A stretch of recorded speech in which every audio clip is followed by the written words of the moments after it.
দ্বিতীয়বারের মতো চলে গেলাম পুরান ঢাকা বুখারিতে কাচ্চি খাওয়ার জন্য। বড় ভাই ট্রিট দিছে, সেটা কি আর মিস করা যায়?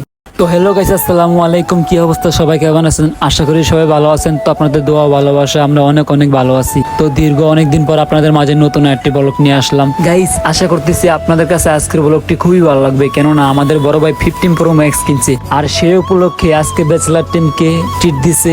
আর ব্যাচেলার টিম এখন চলে যাচ্ছে নাজেরা বাজার পুরান ঢাকায় কাচ্চি খাওয়ার জন্য। আর হ্যাঁ গাইস, আমাদের বাসা যেহেতু মতিঝিলে, তো আমরা প্রথমে মতিঝিল থেকে দুইটা অটো রিক্সা নিয়েছি। দুইটা অটো রিক্সা নিয়ে এখন চলে যাব পুরান ঢাকা নাজেরা বাজার। তো আর কি গাইস, আমি এদিকে ক্যামেরাটা ভালো করে ঘুরে ঘুরে দেখাইতেছিলাম, মানে বাইতুল মোকাররমের ভিউটা রাতে খুবই সুন্দর ছিল। তো আপনাদের কাছে কেমন লাগছে অবশ্যই কমেন্ট করে জানিয়ে যাবেন। আর কি বাইরে ভাই বড় লোক হলে যাওয়ায় 15 প্রো ম্যাক্স কোথায় আছে না? দেখেন গাইস, আপুর সাথে দুষ্টামি করতেছি, উনি ওনার ফোনটা ভিডিও করতেছে আমারে, আমি আমার ফোনটা ওনার ভিডিও করতেছি। তাক ভাই, ওনাদের কথা বলে লাভ নাই, বড় লোক মানুষ 15 প্রো ম্যাক্স, ওনাদের সাথে কি আমার যায়? আমরা যেহেতু দুইটা রিক্সা নিছি, আর আপুর যে রিক্সা উঠছে ওই রিক্সাটা আগে চলে গেছে, আমরা পিছনে পড়ে গেছি। আর এই দেখেন গাইস, শেষমেশ ফাইনালি আমরা কিন্তু ওনাদেরকে ওভারটেক করে ফেলছি। এখন আমাদের রিক্সাটা একটু আগে আছে, অনেকক্ষণ ওদের সাথে পারাপারি করছি, কিন্তু পারিনি ওভারটেক করতে, অবশ্যই ওভারটেক করছি। গাইস, আজকের ভিডিওটার মূল উদ্দেশ্য হচ্ছে একটা ভাই যে আমাদের সাথে গত ভিডিওতে ছিল, তো তাকে আমরা এই ভিডিওতে মেনশন দিয়ে দিব। আমরা হচ্ছে তার আইফোন কেনার উপলক্ষে হচ্ছে আজকে নাজিরা বাজার ট্রিট, আমাদের বড় ভাই কিন্তু আজকে আমাদেরকে ট্রিট দিতেছে। তো এই কারণে হচ্ছে আজকে আমাদের নাজিরা বাজার যাওয়ার উদ্দেশ্য।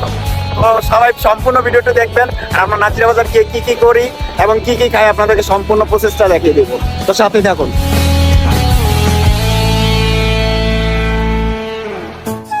তো গাইস, দেখতে দেখতে প্রায় চলেই আসলাম নাজেরা বাজার। আর নাজেরা বাজার আসমু কি ভাই, যখন ঢোকার সময় দেখি এত পরিমাণ জ্যাম রোডের মধ্যে বলার বাহিরে।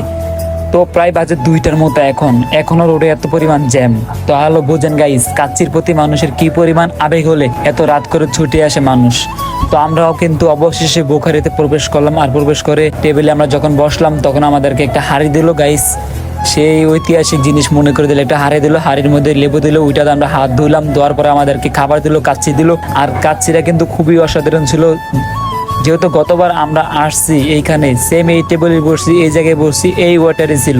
আর যেহেতু ওই ওয়েটারে ছিল, উনি বলছে ভাই কোনো সমস্যা নেই, আপনারা বসেন, যদি কিছু লাগে আমাকে বলবেন, অবশ্যই আপনাদেরকে আমি হেল্প করার চেষ্টা করব। তো উনি খুবই ভালো ছিল, উনি আমাদেরকে কয়েকটা পিকও তুলে দিছে। এইদিকে দেখতে দেখতে আমাদের খাওয়া প্রায় শেষ। এখন আমরা একটা বুরহানি অর্ডার দিছি, বুরহানিটা খাবো, খেয়ে দিয়ে তারপর ইনশাল্লাহ আবার রওনা হবো, আমরা আবার মতিঝিলে ফিরে যাব। তো আমরা চলে যাচ্ছি। আর গাইস, আমরা কিন্তু আসতে আসতে অনেক লেট করে ফেলছি। দেখেন, সব চেয়ার টেবিল ওনারা উঠিয়ে ফেলছে। এই জায়গায় কিন্তু কম বেশ শুধু আমরাই ছিলাম, অতটা লোক ছিল না, সব লোক আস্তে আস্তে সব গেছে।